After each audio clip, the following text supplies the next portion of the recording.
ఇప్పుడు ఎక్కడ చూసినా గిబ్లీ ఆర్ట్ ట్రెండింగ్లో ఉంది కదా. గిబ్లీ ఫొటోస్ బయటకు వచ్చాయి. అసలు ఏంటి గిబ్లీ ఆర్ట్? ఇది ఫస్ట్ స్టార్ట్ అయింది జపాన్ టోక్యోలోని. ఇది స్టార్ట్ చేసిన అతను హయోవో మిజోకి. ఇతను ఒక Japanese animator, director and also the co founder of studio Ghibli. వీళ్ళు ఫస్ట్ చిన్న చిన్న డ్రాయింగ్స్ వేసేవారు. దాని తర్వాత యానిమేటెడ్ మూవీస్ చేశారు. ఈ గిబ్లీ యానిమేషన్లోని చిన్న చిన్న డీటెయిలింగ్ కూడా మిస్ చేయరు. ఒక మంచి స్టోరీ టెల్లింగ్, అలాగే ఒక ఎమోషనల్ డెప్త్ ఉంటుంది which AI can never replace. ఈ ఆర్టిస్ట్ ఒక కేర్, డెడికేషన్ అండ్ కమిట్మెంట్తో గీస్తారు. ప్రతి ఫ్రేమ్ని చేత్తో గీసి కలర్స్ వేస్తారు.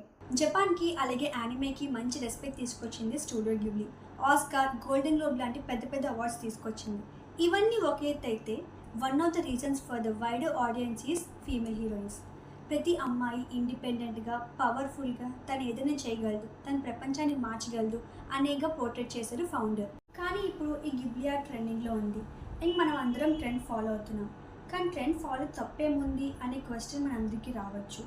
వీళ్ళు years of dedication, years of commitment పెట్టుకుని ఒక ఆర్ట్ వర్క్ బిల్డ్ చేసుకుని ఇన్ని ఇయర్స్గా ఉన్నారు. కానీ చాట్‌జిపిటి వచ్చి దాన్ని రెప్లికేట్ చేస్తుంది. ఇప్పుడు మనందరికీ అవేర్నెస్ వచ్చింది కాబట్టి ఆ ఆర్ట్ వర్క్ని అలాగే ఆ ఆర్టిస్ట్ని ప్రమోట్ చేసేలా ఉండాలి, వాళ్ళకి సపోర్ట్ అయ్యేలా ఉండాలి. కానీ మనం దాన్ని టెక్నాలజీ యూజ్ చేసి దాన్ని మొత్తానికి రెప్లికేట్ చేసేలా ఉండకూడదు.